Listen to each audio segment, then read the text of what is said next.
Call to order the Millersville Board of Commissioners work session Monday, February 5th, 2018 at 5:02 p.m.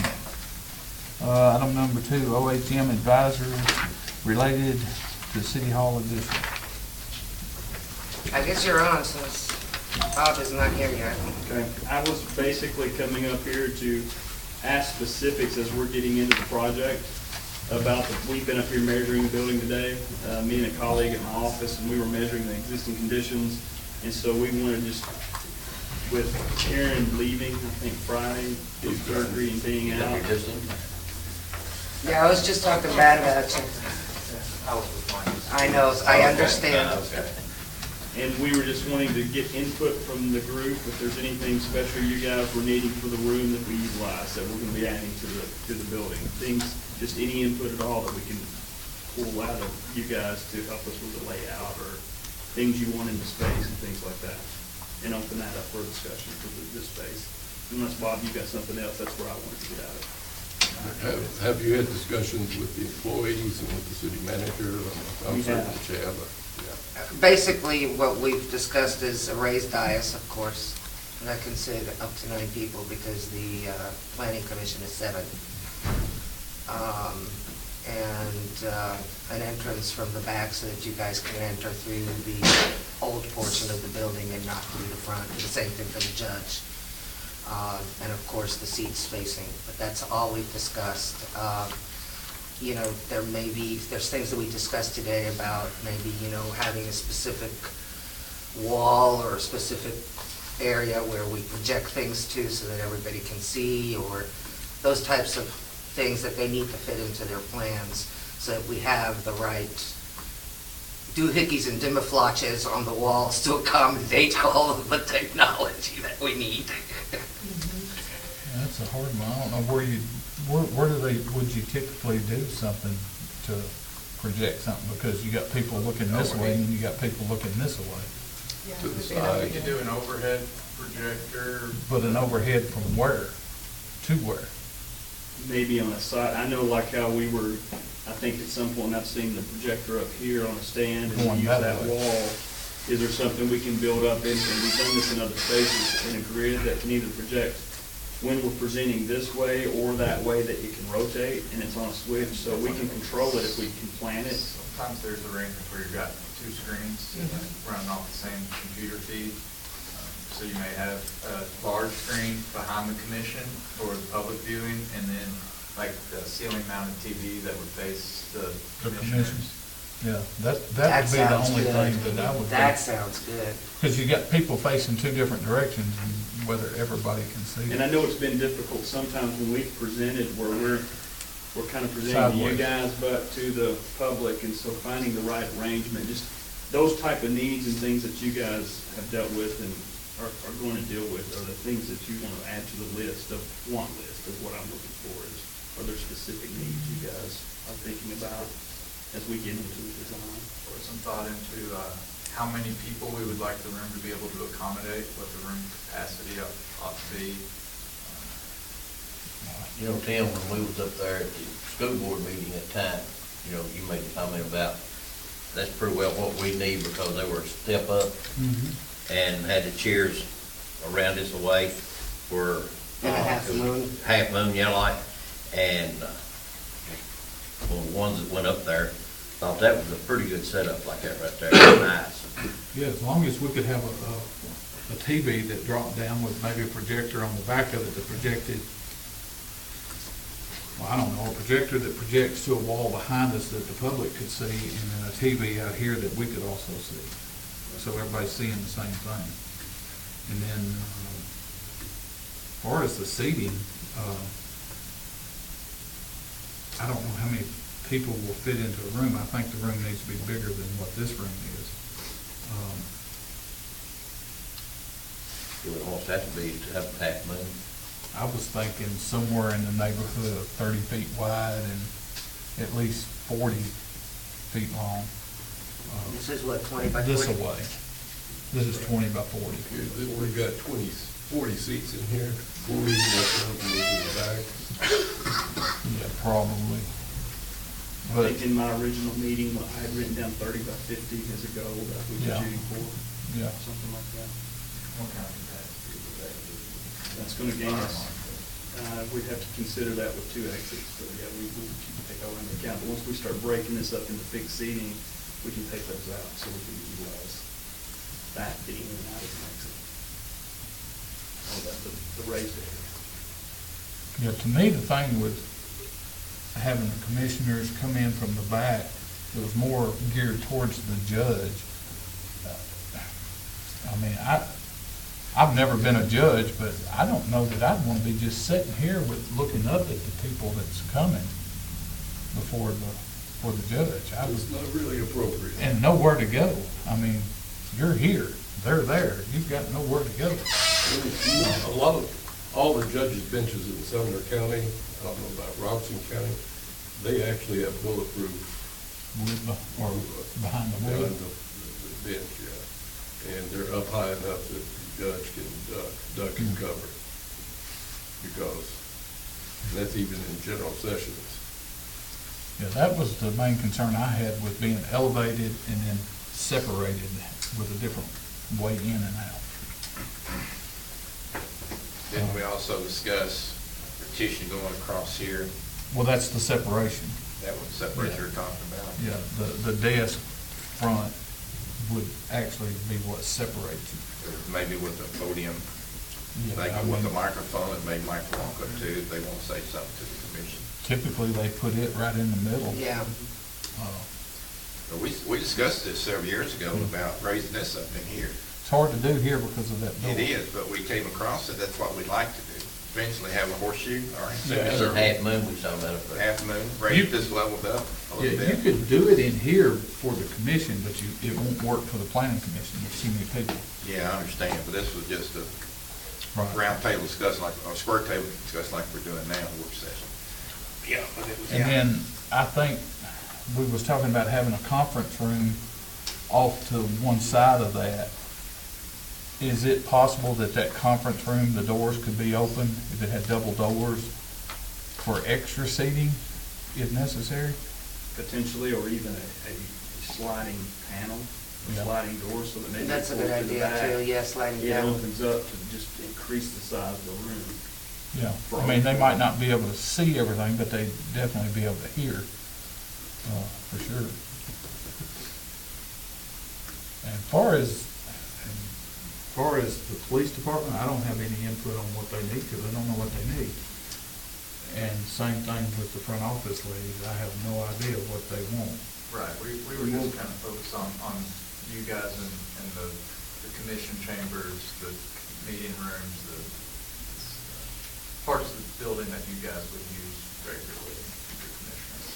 Yeah, the conference room, where if we have a function that would be nice to have.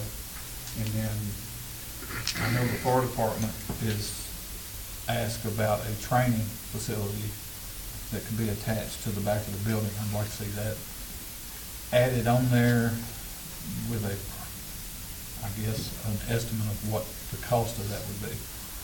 I think it's mostly block and concrete is what they're looking for. And you'd have to get with Brandon. Yeah, and he's in training this week, that's why I didn't bring him into the office. But when he's talking the other day, he's talking about putting it on the side of the building towards the back. Mhm. I don't know that it wouldn't be better off to put it on the back of the building where the door goes out. And, I mean, it could be a training facility, but they could also use it as an entrance coming into the rest of the building too. Put an outside door and you just come through the first level of it into the fire hall. Use that first floor just as entry, but then the rest of it is a working tower. Yeah, and it would give them, accessibility to the building, plus it won't be stuck out in the parking lot. It wouldn't affect the impound yard. I know Mark was worried about his gate. Yeah, and I told him about the new sign up front. Yes, and it's similar to, I'm assuming similar to what the community center is. That's really what we were trying to accomplish, is just get a little bit more information. As we start drawing the building and getting it laid out, There's gonna be another layer. We were talking to Karen about coming up and sitting down with the groups about specifics to each room, and that'll be the case with this room as well. We just wanted to have a good starting point with any information we can get from you guys, but. And then, I'm sorry. Go ahead. No, the only other thing was that I talked to you about is putting that second deck so that it's not all the way straight up and down because it'd be hard to take care of and clean. On the front exterior. Mm-hmm. Yeah, it's basically just adding a door on that second level that comes out to the front It's on the balcony structure. with a balcony across it. The sign, let's just say the sign down here is $20,000. Just use that for an example. If that was the cost of the sign, would duplicating that sign somewhere else cost about the same? You mean as if you were gonna do two instead? Yeah, like at Station 2, if we come up with a configuration that we liked here, could we just take that number, if that sign was 20,000, and then, I would think so, by the way we construct it, and then we'll come up with some concept that makes sense with the signage vendor, that to work with a company that can provide the signage, and then we would design the base of it and how it's sitting on the. everything for the sign at the station, up at Station 2 is there, the footing's already there. It already has conduit run to it to allow for wiring to the building. So all of that's already in place, it's just a matter of erecting a sign Yeah, on the page. I would think we could come up with a number that would be easily. Is there conduit down to that side now? There is, yes, but I don't know that it would be all, you would probably have to have a data cable. If it's gonna be an electronic sign, you'd have to run it back up to this building somewhere, I would say. I know there's power for a light down there. I think that's all that's down there.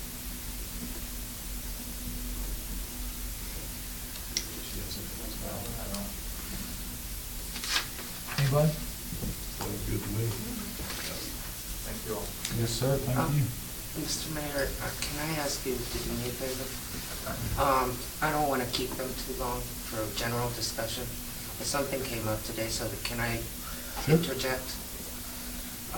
We received an email from the state, from TDOT today, that according to the The new federal transportation bill is called FAST Act. FAST Act, thank you. They are basically rescinding the $1 million that they gave us, unless they've cut the time from 3 years to get design and right-of-way acquisition done. They've cut it back to now a year and a half, which means that we have to have all that done by July 1st of 2019, and then go to the Federal Highway Administration and get approval for construction so that they can release those dollars. Which means we have to fast track what usually takes 3 years and a year and a half. I've also gotten an email from the MPO as well, just a little while ago, saying the same thing, that, you know, all of the projects are going to have to have a lot of this already done before, you know, the MPO can commit the dollars as well. So, with that being said, we've already started the NEPA, which we're responsible for anyway. I've spoken with Bob, and the biggest thing that we need to get done right now in the design phase is the surveying. I've asked the MPO that if we were to put the money out for the surveying, would that still count as our match to the MPO money that we're requesting? And they indicated to me that it would be. So, we're looking at approximately, what, 40,000? Another 40,000? Survey and property map boundaries. So we're gonna have to do this, and I'm gonna have to ask for a special meeting, because it's gonna require a budget amendment to take it out of the fund balance from the streets. We have it, but it's just a matter of going through the hoops, and it's an ordinance that has to be done to get them started and getting that done, so that we're one step ahead of the game. Because if they can finish that within that half a year, then that gives us a full year to do the right-of-way, which is what it's gonna take. And it'll give us an idea of how much right-of-way we really have to purchase and negotiate. So basically, it's still the same principle. It's just instead of 3 years, it's a year and a half, but it's still the same amount of money. It's still the that same we're amount of working money. with. If we do not Okay. meet their deadline of July 1st of 2019, we have to start all over again. What are they gonna require by July 1st? The design and the right-of-way acquisition needs to be done. Everything needs The to be ready. acquisition has to be done? Yes. By July 1st, 2019, which basically would mean I would.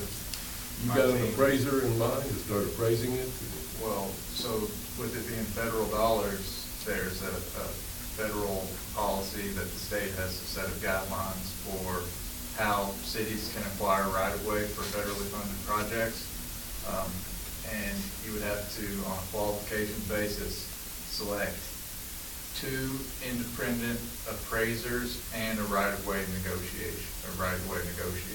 That takes time too. So we normally would like to have allowed 18 months for Right. that process. We're gonna have to condense it to 12 months, and that would put an aggressive schedule on design, starting survey basically this month, and having full set of right-of-way plans completed by the end of this calendar year. Should we not go ahead and start the selection of the appraisers and the negotiator at this time? We can certainly Process consider, anyway. I think, at least think Start- about getting the consultants on board and Yeah. working through the contract, so they can be ready to go. T-Dot's requirements. Is probably a good approach. Yeah. Well, the MPO reminded us today that even if we approve for you guys to go ahead and do the surveying, it still has to be approved by the state before you do it. The surveying has to be approved or the final lines? So the way these grant-funded projects work is they issue the local agencies notice to proceed at each phase. And any money you spend before you get that notice to proceed doesn't count towards your local match. So it's not advisable necessarily to spend too much money that doesn't count towards that. Then the obvious question becomes, is T-Dot on the same fast-track program as So, we're going to be placed on? I put in a call to the staff there. The email just came out today, and the email suggested that they were, and that they understood the constraints this put on communities. This affected probably about 20 projects across the state. It was every TAP grant that was awarded for fiscal year 2017. And so they indicated that they want to help. Now, some of the stuff is out of their control. I mean, some of this stuff requires federal government approval. Yeah, T-Dot has guidelines also that require a certain time, Exactly. not only limitations, but time factors in which to choose, for example, the negotiator. That's a whole bidding process. Well, but on the local project, it's the city who chooses the the right-of-way agent. Yeah. You choose, but they have to be It would on have to be T-Dot's. approved by T-Dot. Right, It has and to be T-Dot on already has, approved list. T-Dot already has pre-qualification statuses, and there's a pages-long list of who's already T-Dot pre-qualified, and you would just make that a condition. Now, of as the far as bid. appraisers are concerned, once we have an appraised amount, we can submit that into court if necessary and go ahead and take the property. If the property owner wants to sue us, they can sue us in a condemnation suit. But we submit it to the Chancery Court, is what we do. Yeah, we So they can- hopefully don't have to go that route. But you have to plan for all of those. Yeah, you'll have to plan, yeah. Is the shallow bridge over also on fast track? No. That's programmed in the 2018 fiscal year, which is starting July.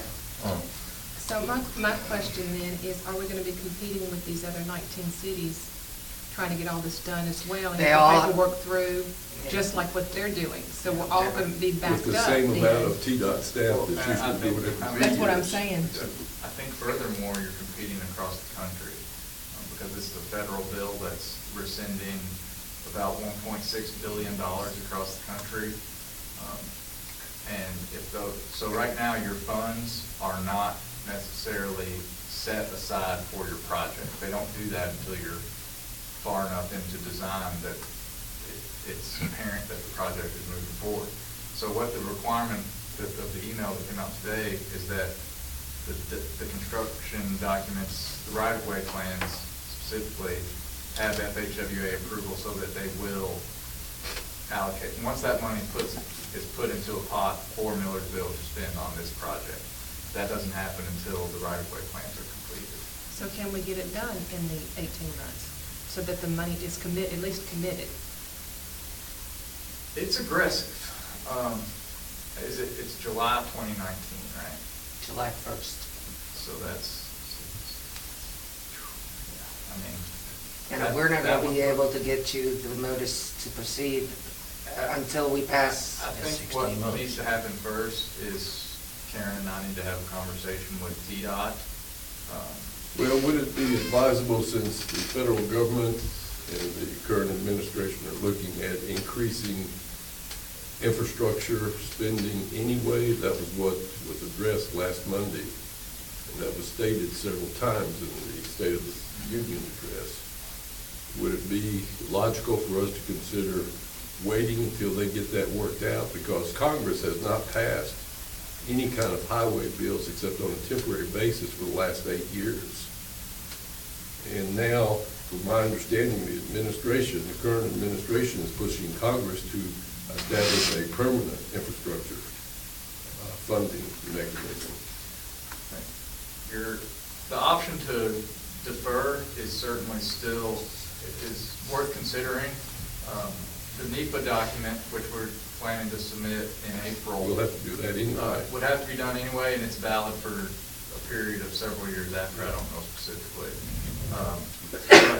And the email did state that if an agency decides not to fast track a project or that it's impractical, that those projects would be given priority on the next round of grant applications. But I don't know how that impacts the MPO money. That totally that would messes probably the mess MPO. your Well, we would lose that MPO money at this point, but we'd have to reapply for it at a later date. And How much TDOT is has the Get it amount? in that order. they would give $902,000. Oh, gee. So you probably have a great chance of getting your TDOT grant back under another fiscal year award. But I don't know, Karen has done all the legwork with the MPO on getting that money, and. Well, the MPO, they're gonna have, if a permanent bill is passed by Congress, the MPO will have more available funding for their projects also through that infrastructure bill. Now, if there is no bill at all, the question is moot. And that's anybody's guess as to when and what that looks like. But that still doesn't change the deadline. No, well, basically what it says, what we're being asked is, are we going to push them to get the job done, push ourselves to get the job done, and hope that we can push TDOT to get the job done in 18 months instead of 36 months? And get all these people lined up together at the same time to where we, in actually less than 18 months. 16. It's actually 17 Yeah. months. 16 months. 16 months. Are we going to be able to get all these people on the same ship and make it work to where we can get this grant money? I have And never it- seen state government move that quickly. Well, but the thing that just surprises me is to think that all these people have this grant money coming, and yet if we're all fighting to get it done, and we all lose it, that doesn't make any sense at all. It seems like there would be some kind of extension or something after they see, and you're saying that they simply will not, or I have even to let re-grant? TDOT know what we're planning to do by the 12th of February. So. So that's Really? pretty quick. And It's February. from a It's design, crazy. from a design standpoint, I can push my team and we can get the design done. I've got to talk to TDOT. I'm sure Mr. Hanson's email and phone was going crazy today after that email hit about 10 o'clock this morning. I was one of them trying to get a hold of it. So until we can get some level of understanding as to what they have in mind as to how they're gonna expedite things on their end, it puts us in a tough spot to make a decision because, like you pointed out, we don't know how quickly the state government can move through plan approvals, reviews. I've never seen them move quickly. Well, and you know what's really burning me the most is right now, there's, what was it, 2-point-something billion that's not allocated? I know, Michael? The state has outstanding something like 280 million in unallocated federal funds. But, let me just say this, on the last letting for roads in Tennessee was one of the smallest lettings in quite some time. The last couple, there have been no lettings for road improvement or road build-out in Tennessee for about 3 years now. Well, the problem is, it's all getting conglomerated and stopped by TDOT because they don't have enough people to handle it, and the NEPA process seems to be the biggest problem. Well, and that's, there are some people, there's a lot of people that retired from TDOT that are now in the private sector. I know several of them that went to the private sector making better wages, and so, and you do too. And so a lot of their engineers have left. And those civil engineers are the ones that do it all. And the other big challenge is during this time frame, we're gonna see a state government administration change. We have an administration Which means you're change. gonna see a new commissioner, of T- Oh, yeah. almost certainly see a new commissioner of TDOT by January of next year. January 14th, 2019. They we'll have a trickle down. commissioner. And that can cause us not to get the other $1 million. Exactly. So that's why I'm really thinking, and this is my recommendation, is for us to continue moving forward. Bob and I talk with TDOT and see what we can get with the relationships we've built. And I'll come back to you for whatever we need to do as far as funding, what we need to get funded and Yeah, I'd like to move go ahead and forward. see what we started concluded, because that money, just like you said, that funding, we can still use it later on. We can use that 3 years down the road as far as the environmental impact, and we'll have it. And then the last thing I'll add is that Neil Hansen, who's over the program at TDOT, and his staff who we've been working with, they've been through a lot of these, and I think they will be straightforward when we talk to them on whether they believe that it's possible or not. And I think if they tell us that they see this being a long shot or tough to do, we'll have to come back and really consider that. Because I think they will have good perspective, and I don't think they have any reason not to be straightforward. Yeah, they'll try, but, they can only do so much. And like Milton pointed out, that's only 16 months from now. That's not a whole lot of time. That's Quick to move a public infrastructure. a couple seconds in state time. Mhm. So you're asking for another 40,000 to go? If we did just the survey, it would run us about another 40,000. Let us talk to TDOT and see First, yeah. what we can do first. It may be a little bit more if we need to go to further design, but no matter what it is, it's gonna be out of our match for the MPO. But we're still going to move forward with the environmental impact. Oh, That's absolutely, underway. that's already Yeah. underway. That's already underway.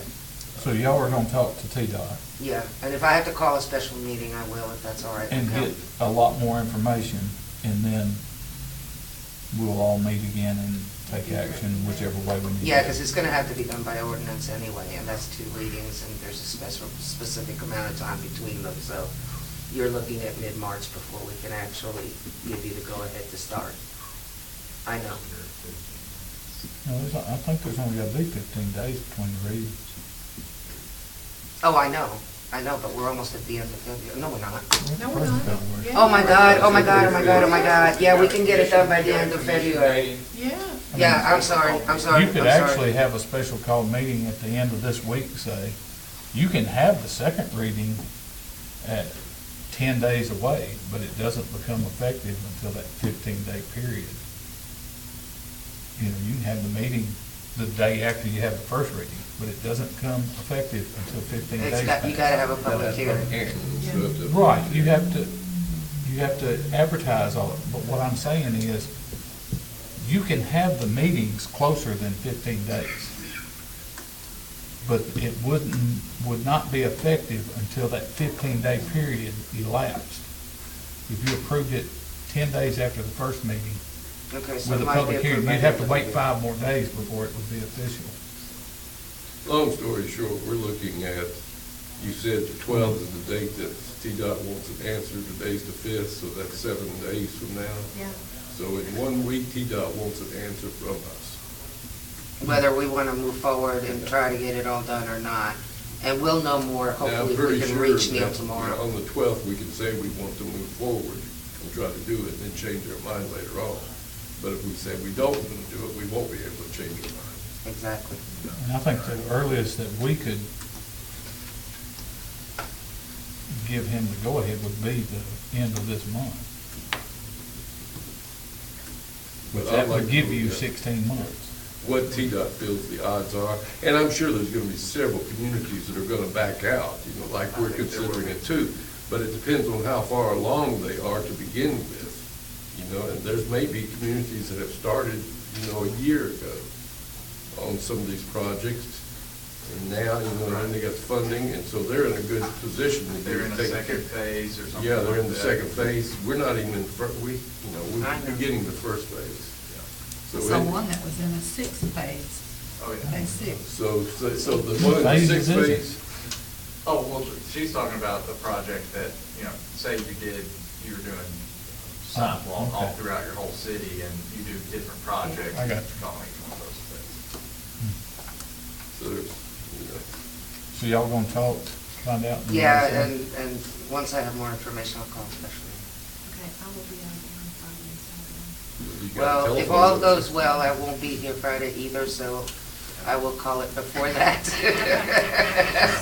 Just so you know. Well, this is sort of sudden here, but what I'm thinking right now is, if we go ahead and do this, we get pushed, our hands get a little bit tied, we get a little pushed here. I'm sort of, have to slow down, I get pushed, find out where I'm at, but if, yeah, thank you, I'm in the chair, that works. But is there anything else can come up now? If we go ahead and commit ourselves, which I hope we do, commit ourselves, that if we're gonna spend the city's money, is there anything coming after this that might throw brakes on us? Something, this is unforeseen what happened today. I'm looking at nothing else you think could be unforeseen. If we go ahead and make this step. That's You may change the whole You never set of know. numbers. Just throwing me for a It's loop. the federal Yeah, you never government. know. I mean, It's a little bit. the only thing that I can say by us taking this approach is, if something else happens, we will be that much more closer to shovel-ready, which is what happened with the ARA money that came out from the government. All those shovel-ready projects were funded immediately. And so, that's the only thing I can say, is if everything falls apart, we will be that much closer for, shovel-ready funding, which looks better when you go to the MPO, and looks better when you go to the FHWA or the state. So, Well, I'm kind of optimistic about what Bob said about that anybody that's sort of left out this phase for this fast track, then on the next phase, they'll get priority. I do like that. And we will be one step ahead because we will have the environmental impact taken care of. So we get the environmental impact taken care of, we get our survey and engineering taken care of, so that will actually make us look better than what I hear in here. Well, To not the only MPO and to that, the TDOT. I just feel like this money's already been dedicated. It has. Even though That's- they've given us a timeline, I just feel like the further we are along, they might do an extension, they might, re-grant the money, or whatever will happen, because we've done so much of the preliminary work. Correct. Okay. And that is. I'm not that gonna is give $1 million federal up government. that fast. That's what sort of throws me there, is federal government, throw it in here, that throws me. Well- a little bit there. Yeah, But now you don't, I don't, put it that way. thank you. So after the survey's done, then you'll be able to give us a sketch of how everything's gonna be laid out. Well, after survey, so we'll get notice to proceed with design from the state. That's when we can actually start. But from the survey, we'll take that and we'll be putting together a map of the right-of-way along the Design- highway of the design of it. properties. And we'll start designing the construction plans for the facilities. And that has to go to the state. multiple times. All right, you got everything you need. And if there's a snail darter in one of those creeks down there, it's not gonna happen. Let them know about that.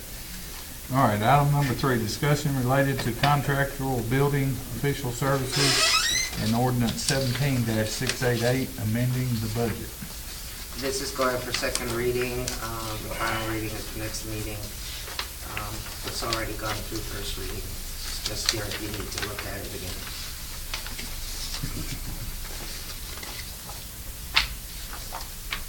Which, by the way, he's doing an excellent job.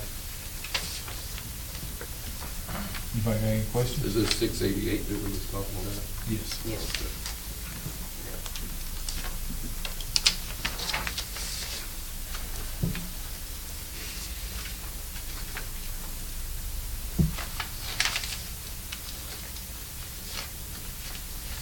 No questions? Now, look pretty good. All right, item number 4, ordinance 18-689, adopting the 2015 building code. I do have a question on that. Why in the world would we even want to adopt the 2012? I mean, that doesn't even make any sense. It says we need to adopt the 2012 or 2015. No, I know, but I mean, why would we even have that? We have a there? choice. Both of them are different. They require different things.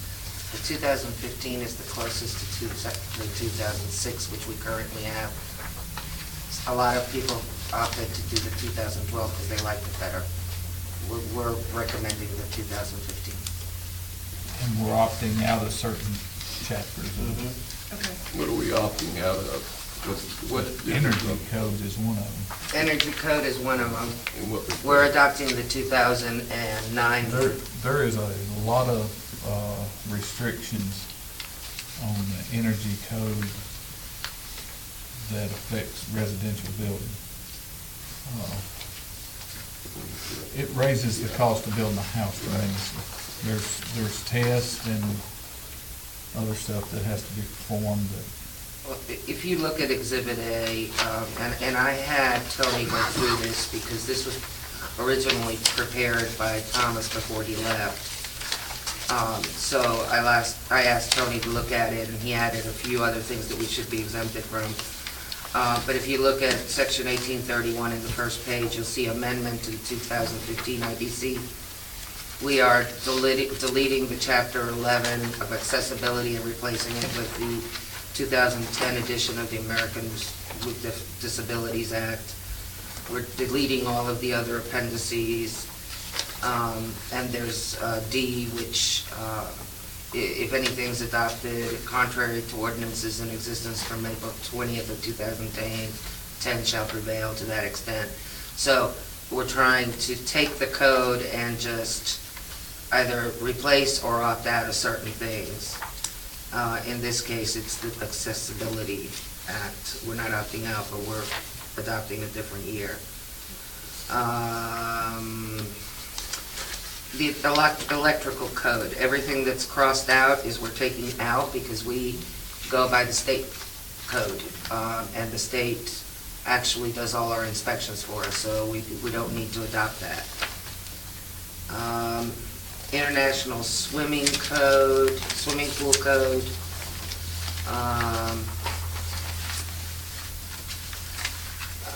It's adopted, and the same thing that was said about the April 20th, 2010 is in there.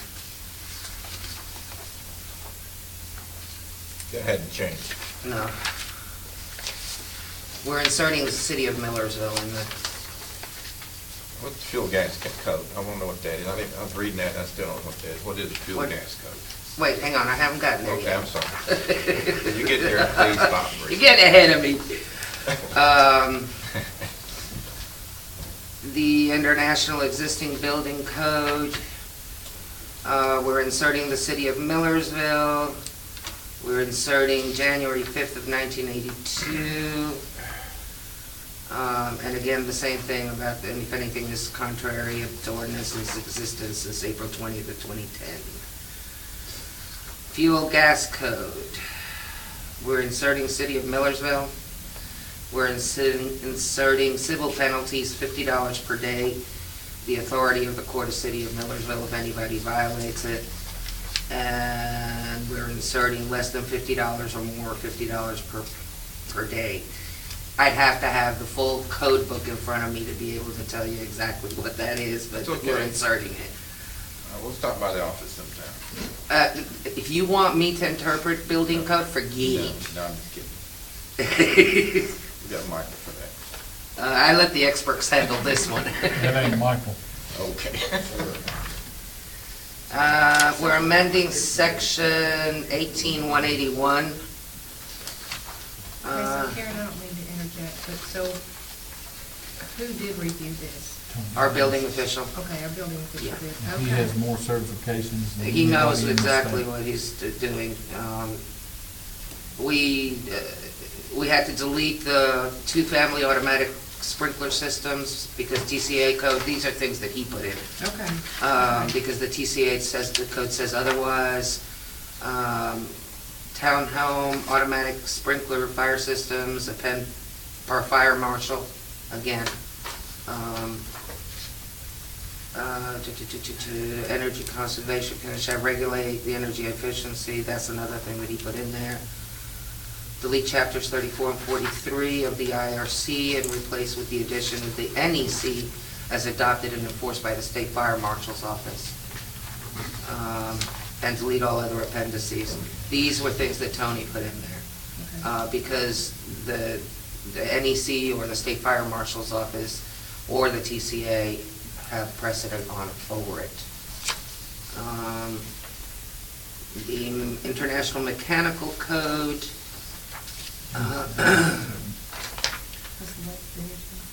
is adopted by reference. All we have to do is insert City of Millersville. Plumbing Code, the same thing. Section 8, which we had in our ordinances, is coming out completely. It's regarding swimming pools because we're adopting the 2015. Property Maintenance Code, we are adopting it in its entirety. We're inserting City of Millersville, over 8 inches, from the first day of March to the last day of October, so I'm assuming that has to do with grass. There's two section 8s. Section 9. There's two section 8s. Yeah, the Section 8 is coming out completely. No, there's two section 8s on the ordinance though. Well, so there's, One's marked They're out. taking there's one this out one, and adding taking this the one other. out. You're taking one out. Yeah. Taking that, putting this in, taking this out. Again, this is all having to do with property maintenance and grass and that kind of thing. Energy Conservation Code, we are adopting the 2009 edition.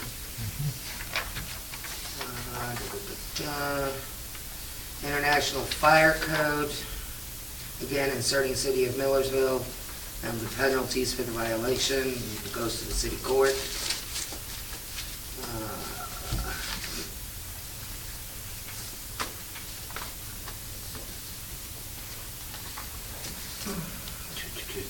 Life and safety, we're adopting in its entirety as it sits right now. Okay, so is this all the buildings? He's updated all of it? Yeah. That's basically what he's done. Okay, that's excellent.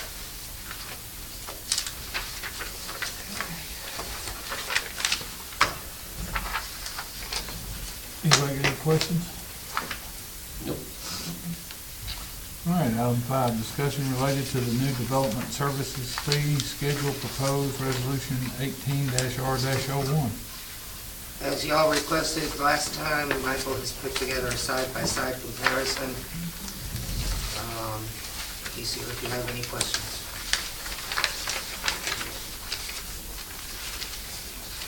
He also discussed them at length with Bob to make sure that we were capturing everything, because as we started this from the last time that we did the development fees, there were certain things that we were discovering that OHN was doing for us, but we were not passing through to the clients, and that were required. So this cleans it up and makes it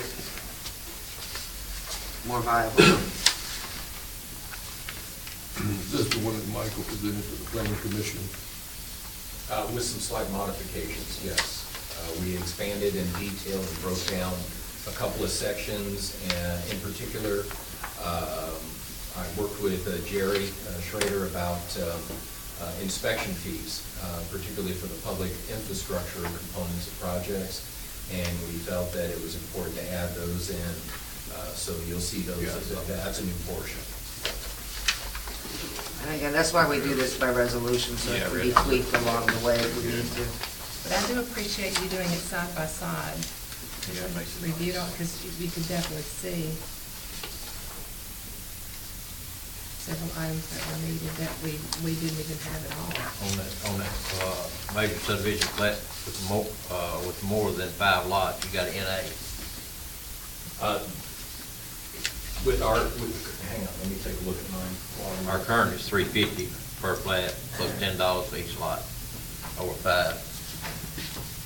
Well, what I've done is I've broken this into 2 types of fees. One is the application fee that handles our in-house cost for the planning commission and board of zoning appeals hearings. And then secondly, then we have the engineering fees that are essentially what OHM, both their engineers and surveyors take a look and then bill us back for. Under the major subdivision plat with more than 5 lots, the NA is because we have broken it out into the different phases of the submittals. With major subdivisions, you have a sketch plat or a conceptual plat submittal, then that's followed by the preliminary plat, then the final plat.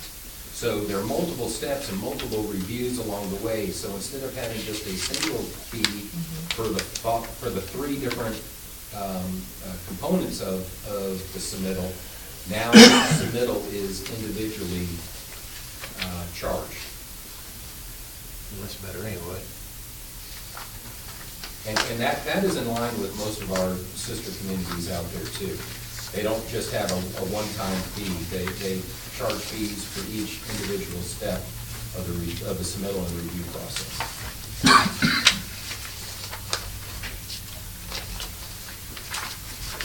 That's good to me. This is what the planning commission recommended also. Yes, sir.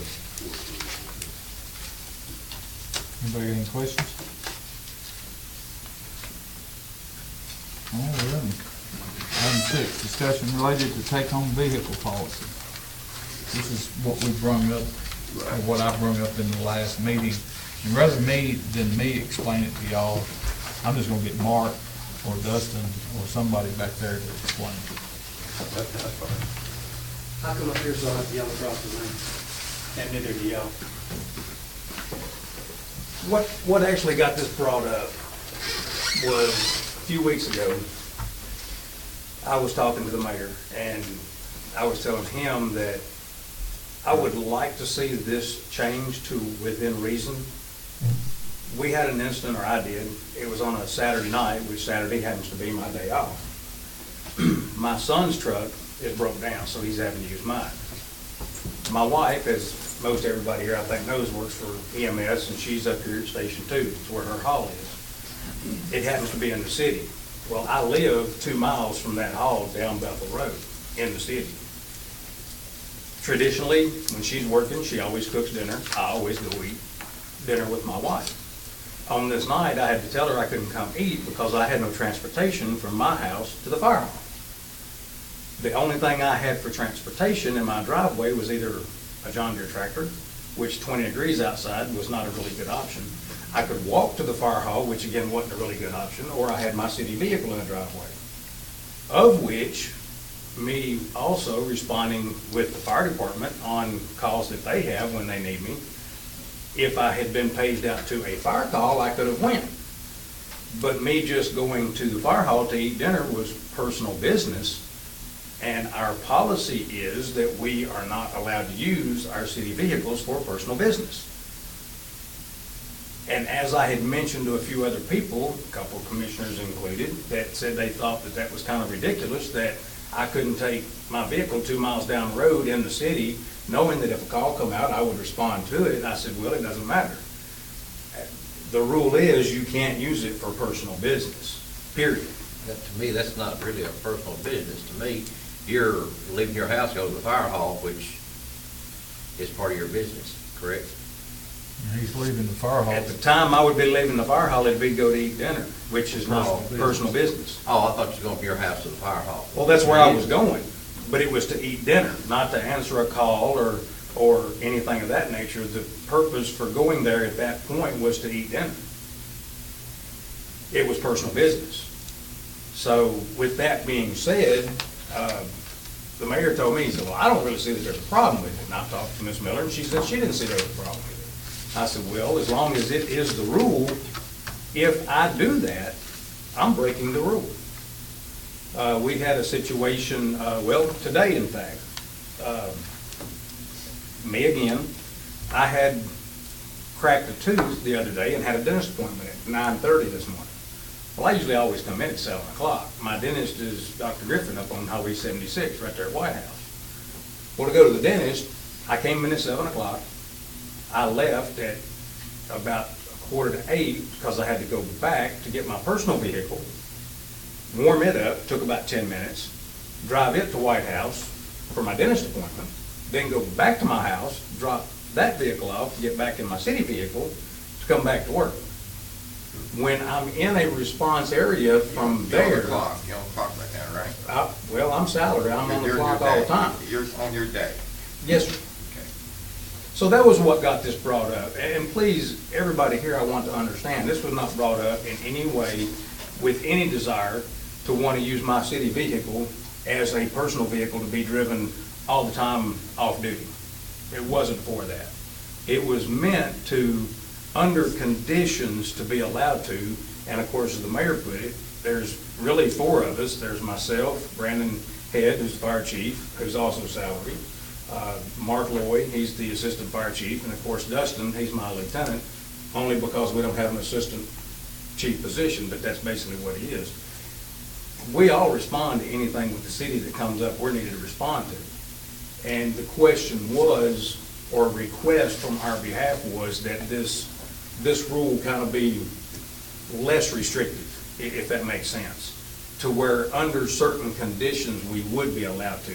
Whether it be we have to get permission from the city manager before we do it, or within a radius, of the city, to where if we are using it, we are definitely in a response area to the city and would respond should anything need be come up. So that's what got it brought up. But I just wanted to clarify to make sure that everybody here understood that it's in no way for any of us are asking to be able to use this as a personal vehicle, to be a daily driver, so to speak, on our days off. That's not the intent of this request. It also brought up another point that some of us had talked about, and I have thought about for many years. One of the reasons why this rule was put into effect, as a lot of y'all know, was from some former employees that we've had that lived way out of the city, that were actually driving their vehicle home, and a lot of it for off-duty purposes. Then at that time, and I don't know who came up with, it's changed many times over the many years that I've been here, as far as the radius that we can actually have to take our cars home. As it stands right now, the rule that the commission adopted was a 10-mile radius from this driveway. I've always felt like that was not really fair to a point, and the reason I say that is, from this driveway, 10 miles, you can live down almost Old Hickory Boulevard in Madison and take your car home. But realistically, from this driveway to the other side of White House, you can't. And it's really closer to the city that way than it is that way, because this driveway is not the center location of the city, if that makes sense. We've had it many things over the years. At one time, we took a compass and put it dead center of the city and drew a radius out on it. If you lived in this radius, you could, and if you didn't, you couldn't. It came up at one time that it was so many miles from the city limits, which is what I would like to see that kind of looked at, changing it to make it a little bit more fair for the officers to be, because the whole purpose of a take-home vehicle, let's face it, it's to be within a response area, to where if something happens, an emergency comes up, we have to call people in, or we get called in, where we are at, are we within a reasonable response time should something come down. So I would like to kind of, for y'all, and I'm not requesting anything of a mileage per se, but I would like to see it done something from the city limit boundary versus from the driveway here at City Hall. So what would you recommend? Yeah. Well, What I do you mean, recommend? right now, it's 10 mile from this driveway. Well, this driveway to the south end of the city is probably right out, I haven't measured it, it's probably right out a mile or less to the city limits. So even if you went a 10-mile radius from the city for that rule, you're not looking at taking any further out this way, but it kind of makes it more fair to people who live on the north side than you saw what I'm saying? It'd be more fair to anybody living north of here versus. We people have living an south of here. officer that lives, probably, about a mile from the racetrack in Greenbrier? Yeah, he lives over in Greenbrier, which is about a mile, mile and a half, and I mean, he is right on the border of being able to take us home. Yeah. And his response time would be like that because he lives right there. So do you have a recommendation? I would think 5 miles from the city limits would be good, because that would encompass those areas that are quicker in response time. In my personal opinion, when it comes down to the 4 individuals having the discretion to use their city vehicles when need be, I agree, because they are on call 24/7. And if they're sitting at Los Agaves having dinner with their family and a call comes in, they're gonna go. So they've got to get up, get their families in their car, get all the way back to their house to get their vehicle. You know what I'm saying? To me, that's a lag in response time to begin with, as long as it's not abused. I mean, if you're gonna use the vehicle to go all the way to Hendersonville, then you've got a problem. Mhm. But I mean, right here in White House, I don't see a problem, or within the, If it were, just as my suggestion, and not to go against what Karen's saying, as far as the eligibility for those of us 4 being able to use them, I would go the 5-mile radius for sure. Definitely with that, no more than 5 miles. That would cover up to Highway 76. As far as the actual take-home radius, I would like to see the actual either 10 miles from the city or even an 8 mile from the city. And the reason I say this, because we have one right now, which is Dustin lives up in White House. Right now, he falls in the 10-mile radius from this driveway, but I don't think he's gonna fall in the 5-mile radius from the city limit. I will. Yeah, he will. I'm at 9.9 right now. where I lived, I was It's 2 miles from exactly the the city. same, matter of fact. Yeah. Is it really? It is. And the reason I said that's because I know this driveway's, 3 miles from the north end of the city? It's 5. It's 5. So see, it's 5 miles from this driveway, just to our city limits of 31W. That's half your distance right there. With the 10-mile radius from the driveway. But again, Tim knows where I live. I'm exactly right at 10 miles from here to my house. And I can get to the city in a matter of minutes, Yeah. you know. Well, as far as the 4, you 2 and the 2 firemen, the one that I see it affecting the most is Dustin. Let's say Dustin had to go to Gulletsville for some, he's off duty, he's sitting at his house, he has to run to Gulletsville. Just a mile outside our city, but he's in White House. But he's on call, and there's a bank robbery, and he's in Gulletsville in his personal vehicle. He don't have his equipment. He don't do him any good to respond to the bank robbery. He's in Gulletsville in his police car, or his police truck, he has his equipment. Somebody that's on call 24/7, and I don't know whether it's official y'all are on 24/7, but I know if there's something major that's happening, I always see you, I always see Dustin, I always see the fire chief, and I always see Mark. That's the 4 that I always see. And for what we're talking about money-wise, for somebody that you know is gonna respond to have to drive past an accident to go home to get their truck, makes no sense to me. Absolutely no. I would be willing to say that if permitted to do this, I bet that you will not see an increase in mileage or fuel consumption. I really don't think you'll see a noticeable increase. I don't think you will. Not with the 4 people we're talking about. No, I really don't. I think would it is. ask this, if we decided to do that, is to have y'all document what it's been the last 6 months, and then 6 months from now, come back and. Well, for me and Dustin, that's really easy, because ours, well, we got them in, we got our trucks when, in August? So that's 6 months from now. We've had them for 6 months. Well, I mean, with our fuel cards, it ought to be easy. to It's track. real easy to keep track of mileage. So and you can even tell if somebody's adding gas that the city's not paying for because it throws the mileage off. So what I'm saying is take the 6 months prior to if we do this, and then 6 months later, bring the same documents and then compare them and see what the difference actually is. But still, it's gonna take salary time difference as well, because you said you had to take the vehicle, drive home, 10 minutes, warm up your vehicle, drive back up, go to the dentist, and then take your vehicle and drive back that time frame. So their time frame you would not lose as much with you being on duty, because you'd simply go straight there, and then you're back on, you're right on duty. And once again, like the mayor's saying, if, should anything have happened while I was there, I can't respond, because I'm in my personal vehicle. Exactly. I'm gonna have That's to what I'm go saying. from there, still gotta go all the way back out to swap vehicles to come in. And one of the biggest things that we usually deal with, is gonna be a wreck on 65 South. Well, if that happens, that's I'm gonna my be delayed even more, because now I can't get through the traffic to get back to the vehicle that I need to respond. That's what I'm saying. It may be more mileage, but we're offsetting time that they're gonna be on duty. So there's an offset there. But if you and your family were, say, at White House eating, and you're in y'all, city's vehicle, you not supposed to have them in the vehicle being with you? Y'all wouldn't be in the vehicle. He would be in the vehicle. Okay. Yeah, that'd be two I separate thought he vehicles. was talking about, they was all gonna be in his No, vehicle. he- No, They would no, have to no, take no. two Okay, vehicles. yeah. Yeah. And I don't see a problem with that either, really, because you're right here close.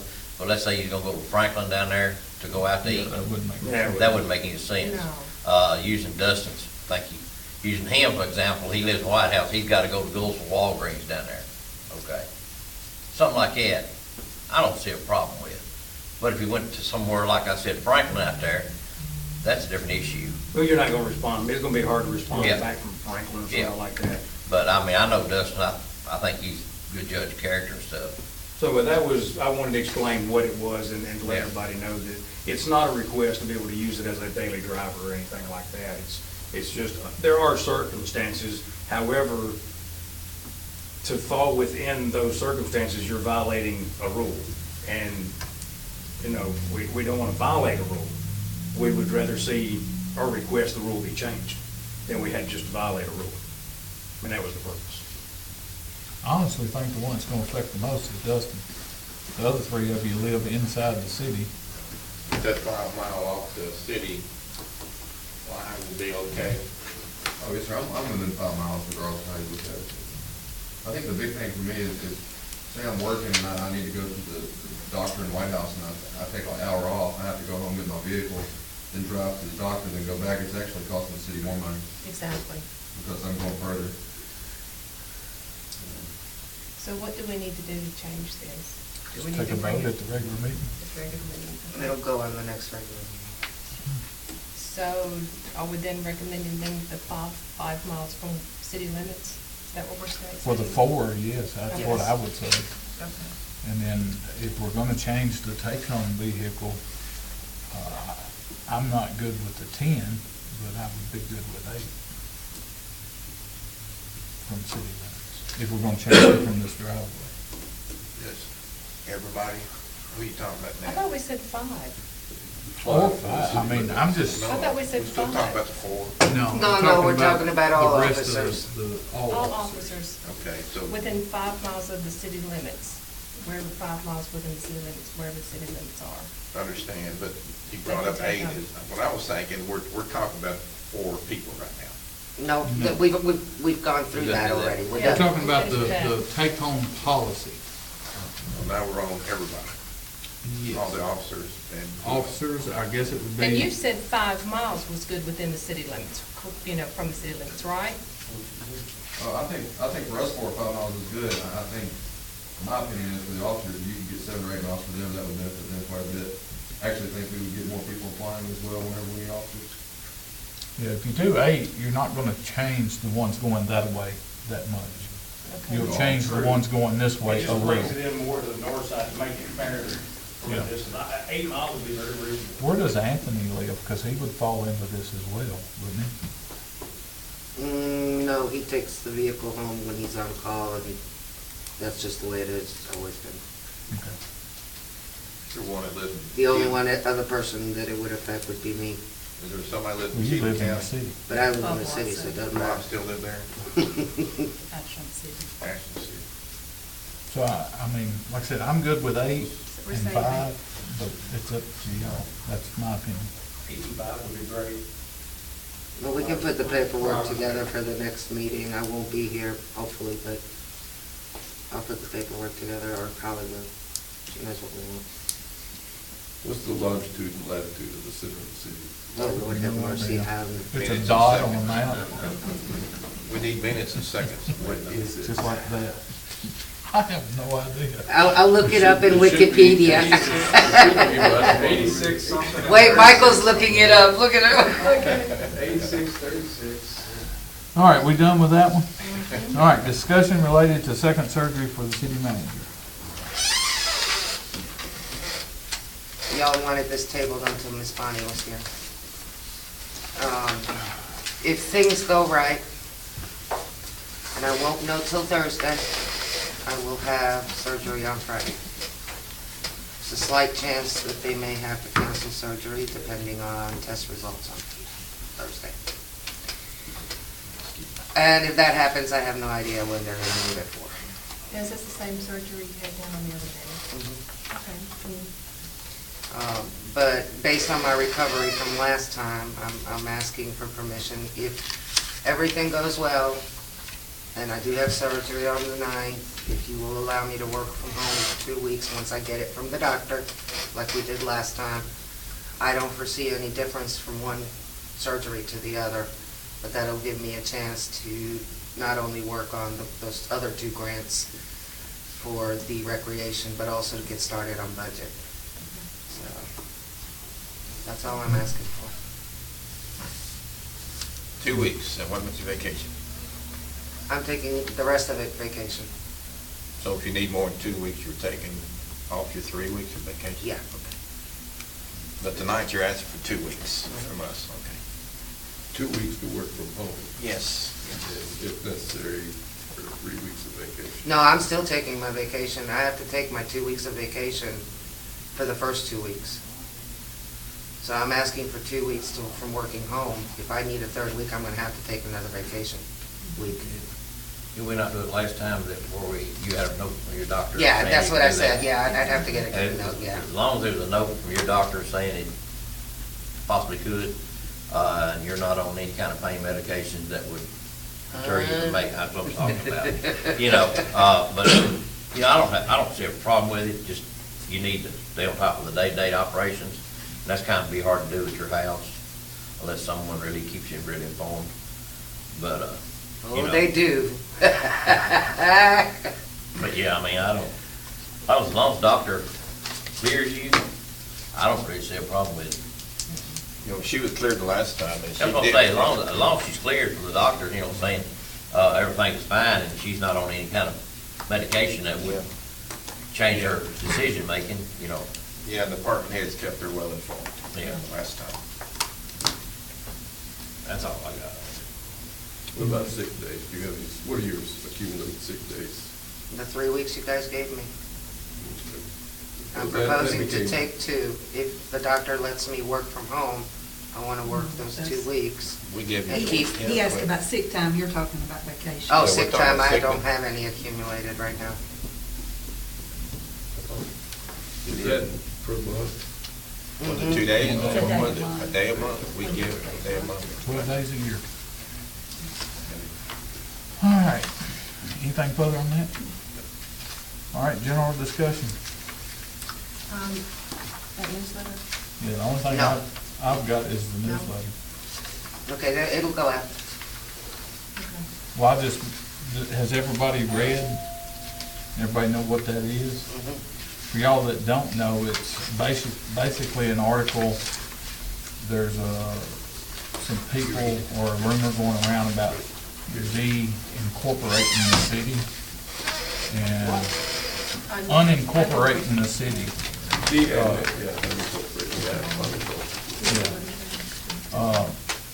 I've done a lot of research on what that takes, and it is a lot.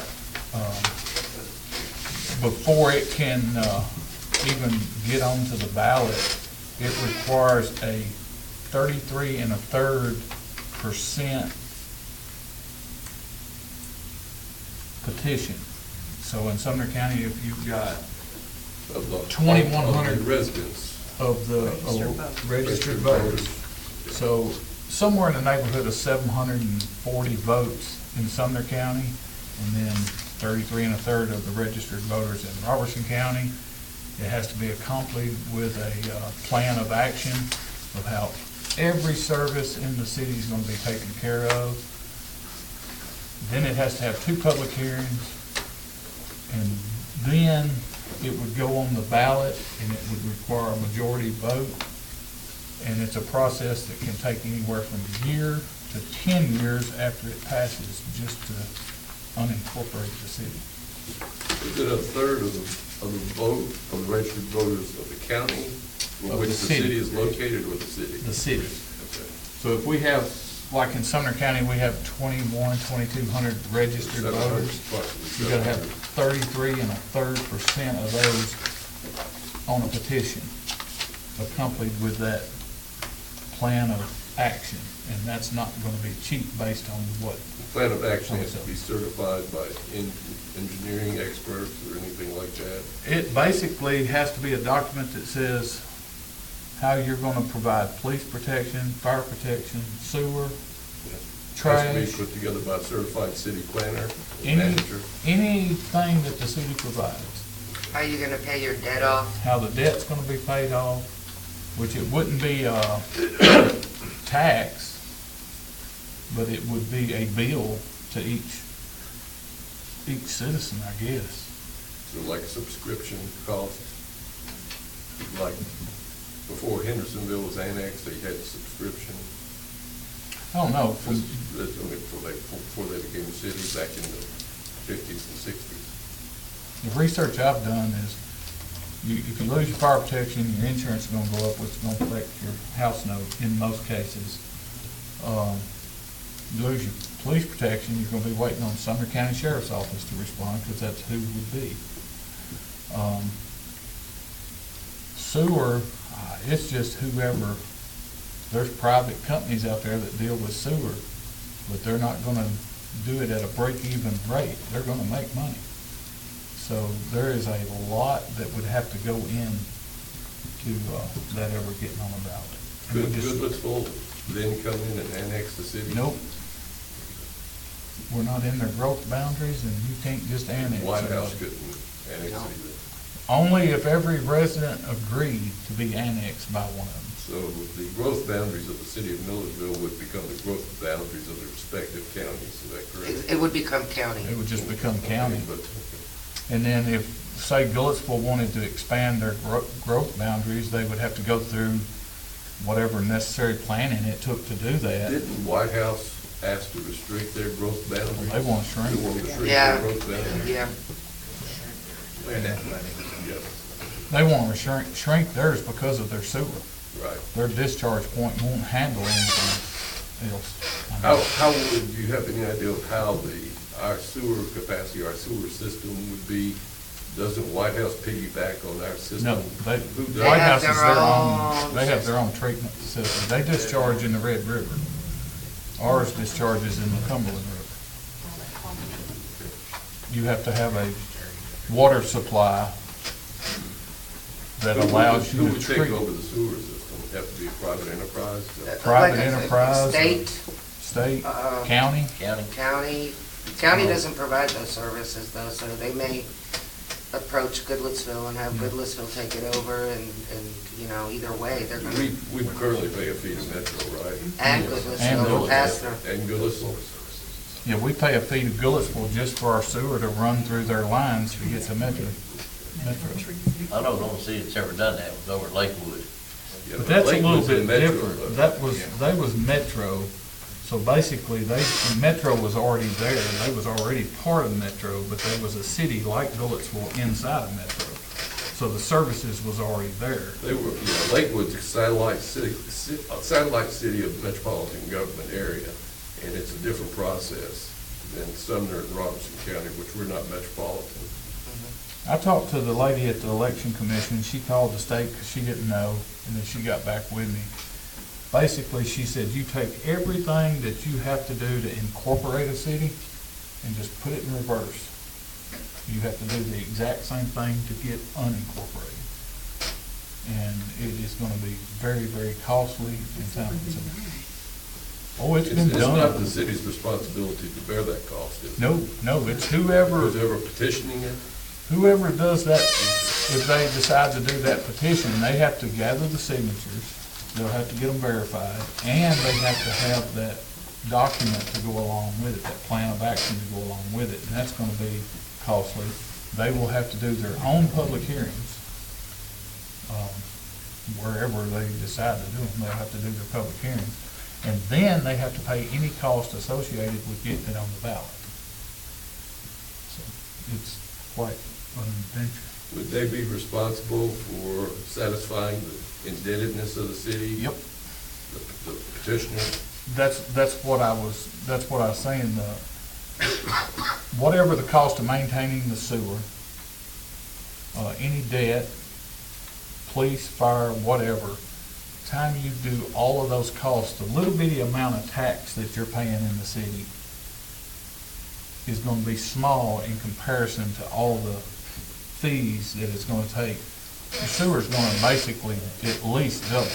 So the petitioners, it'd be sort of like the petition, if the petitioners were successful, they would have all the debt of the city called due at one time, plus their fees in getting it unincorporated. Or they'd have to have a plan of action to pay that off, which might be a fee to each resident of $100 a year that each resident would have to pay until that debt was gone. Or they sell off all the assets of the city. Or what, a lot of the debt is encumbered by banks, and, basically it's the good faith of the city encumbers the debt, indebtedness, Well, like the community center, if the county didn't want to take it over and man it, then basically We'd have to you would sell sell it, it, and then whatever's owed on it would come out of that sale price, and then whatever was left over would go towards the debt, any other debt that the city had. So essentially, if they have to have a liquidation process for Yes. the city. The sewer is the big one. There is no way that anybody's gonna come in here and take over this sewer at a break-even cost, which that's basically what we do. What about the people on septic? I don't guess it would affect those. Until Other their than, septic tank fails. other than when you take their fire protection away and those ISO ratings go down, Yeah. their insurance is gonna go up. Very high. Same thing with the police. I saw where Hendersonville ISO rating just improved. Yeah, they're got to a 3.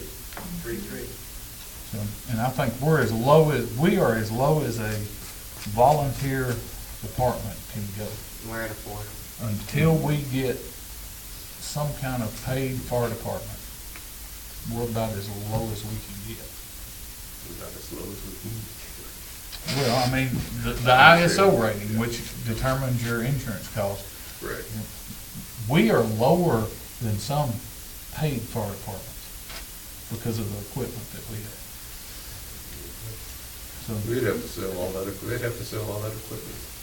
exactly, all of it would have to be sold, the new fire truck would have to be, 36 people would be out of jobs, exactly. So, I asked Karen to write something to put into the newsletter, just to explain to the citizens exactly what that would mean I mean, there's nothing bad in the newsletter. It just basically says your police and fire protection are going away. There's just a lot of things that you wouldn't have that you have now.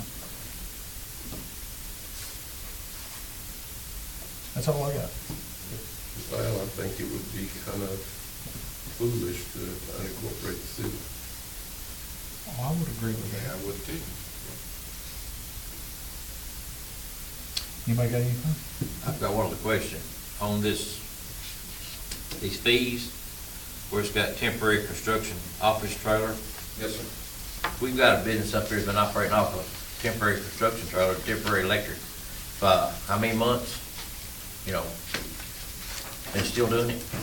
They had a 12-month permit that was issued to them for that, which I believe is expiring this month.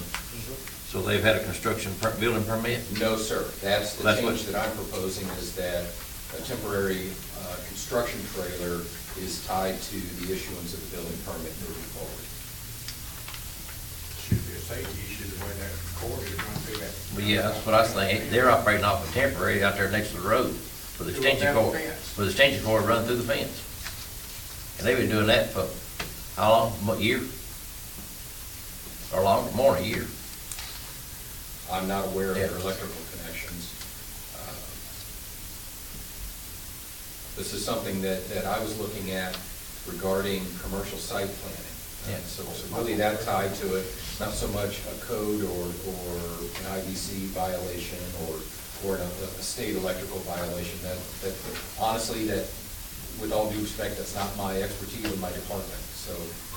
I'll call the state electric people and have. Well, I mean, them I just, you know, when I seen that right there, I was wondering, you know, how this has been there as long as it has without a permit to build a building.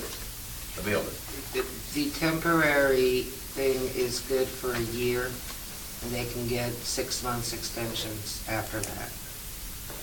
That's per code. Yeah, I understand. That's on a building permit. No, that's on their construction trailer. Temporary use of their construction trailer is good for a year, then they can extend it for several times for 6 months more. What about building a building then? And as far Use as, a temporary one. Cheaper.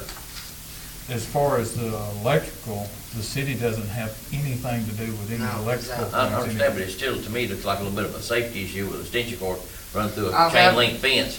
And if something shorts out, that fence is gonna be hot. I'll have the, And if someone touches that fence, But that's what I'm saying, that's not the city, that's the state. That's the I'll state call the electrical state inspector. inspector and have them come look at it. but that's all I got. Anything else? All right, motion to adjourn. Move adjourned. Second. All those in favor? Aye. We are adjourned. We got a special meeting. Yeah, I know. Don't let her turn it off. Wait a minute, Don't turn it off. Don't turn it off yet. I don't think, she might not know how, so. You hit the nail on the head there. that's illegal. Unplug it. So are y'all ready? Yes. All right. My dad too, Larry. I call to order the Millersville Board of Commissioners special call meeting Monday, February 5th, 2018 at 6:25 PM. Item number 2, made the city manager work from home for a period of possibly 2 weeks after surgery. Call for a motion. Make a motion that the city manager be allowed to work from home for a period of possibly 2 weeks after surgery, with a doctor's note saying that she can do so. Second the motion. Motion has been made and seconded. Is there any discussion? Does she ever work when she's here? Nope. Hearing Nope. none, I will call for a vote. All those in favor, please say aye. Aye. Those opposed? Motion to adjourn. Move adjourned. All those in favor? Aye. We are adjourned. Keith, there is no hope for you.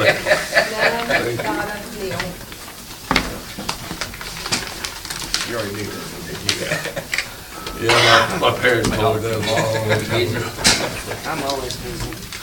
I am too. That's good. I'm retired. I hate to. You can always holler at me. If you can't reach me here, call me on my I cell. called you the other day, but you got a meeting somewhere. That's all right, call me on my cell. Oh, man, I got to have to go after that. No problem, it'll be. Going on the mission again, Cowboy. See, I was nice not to keep you here, so you can't charge me for all this time. Have a good brother. These code changes,